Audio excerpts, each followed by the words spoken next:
The wind screamed across the Dakota frontier like a living beast, tearing at the frozen earth and howling through the broken boards of the abandoned shack where Amelia Grant pressed her shivering triplets against her chest, trying desperately to shield them from the blizzard that had swallowed the world outside.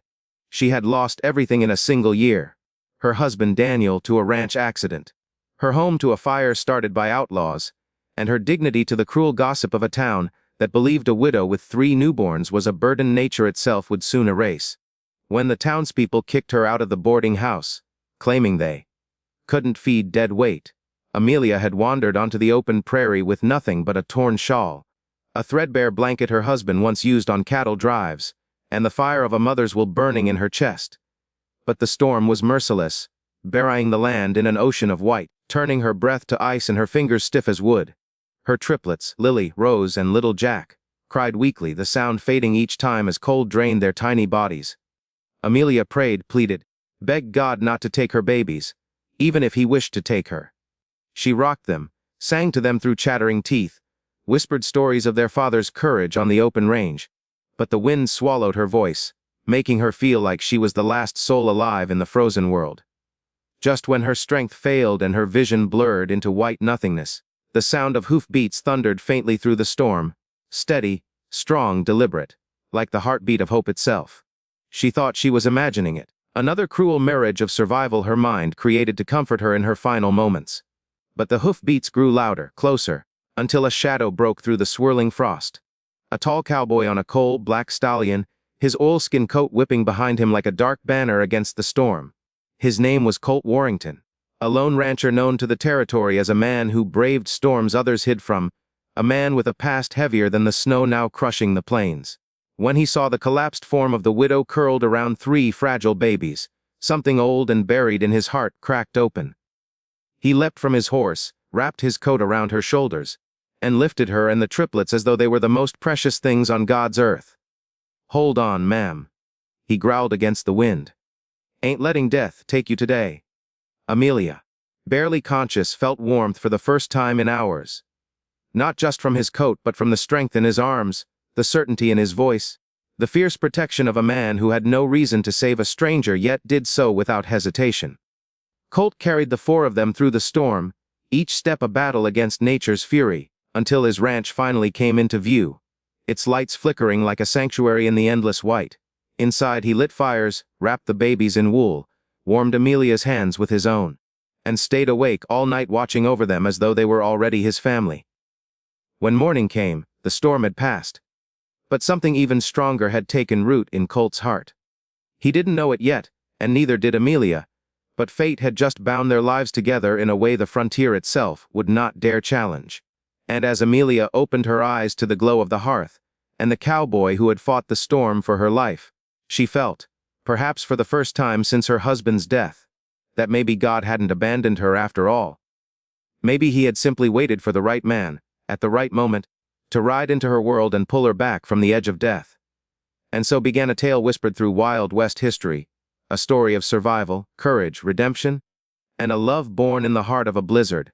The days that followed reshaped Amelia's life in ways she never imagined, starting with the steady presence of Colt Warrington, who tended to her triplets as though he had been born for fatherhood, warming goat's milk for them over the stove, rocking them in his arms with a tenderness that made Amelia's heart ache with something she had tried to bury: hope.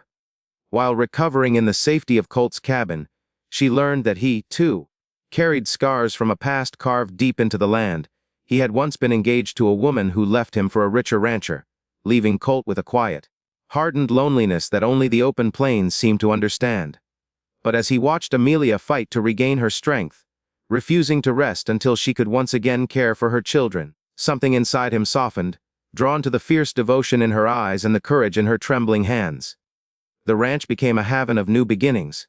Babies laughing beside the fire, Amelia sewing while glancing shyly toward Colt as he chopped wood outside, and Colt finding excuses to talk to her, to linger near her, to be the one who made her smile again. Yet the world beyond the ranch remained cruel.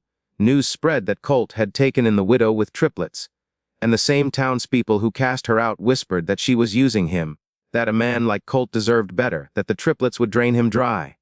But Colt, steady, stubborn, deeply loyal, stormed into town one day and silenced the gossip with a single declaration. "Ain't a soul out here got the right to judge a woman who survived what she did. She's braver than the lot of you." His loyalty shook Amelia to her core, lighting a fire of gratitude and love she no longer tried to deny. As weeks passed, the bond between them deepened into something unspoken yet undeniable. Their hands brushed while feeding the babies. Their eyes lingered too long when passing dishes at supper. Their laughter filled the cabin like music carried on the prairie wind. Then one evening, as the sun dipped behind the hills and painted the land in gold, Colt finally spoke the words that changed everything. With the triplets asleep and Amelia staring into the fire, he knelt beside her and said in a low, earnest voice, "Amelia, I know you've suffered more than any woman should, but if you'd let me, I'd like to give you and these little ones a life where you never have to fear the cold again." Tears welled in her eyes as she realized that this man, this storm-ridden cowboy, was not offering charity, but love, partnership, and a future stronger than any hardship the frontier could throw at them.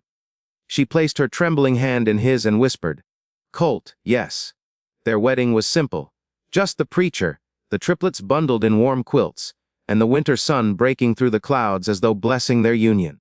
But the marriage forged that day became legend. Colt Warrington, the lone cowboy who carved a home out of wilderness, and Amelia Grant, the widow with triplets who rose from the brink of death to become the heart of a ranch, the strength of a family, and the love of a man who saw her worth when others chose to look away.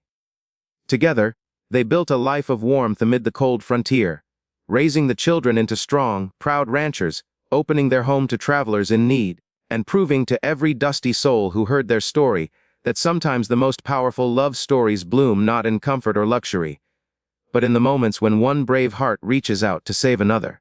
Their tale became a Wild West legend not because of gunfights or gold, but because a cowboy stopped in the blizzard and chose love over loneliness, compassion over convenience, and family over fear.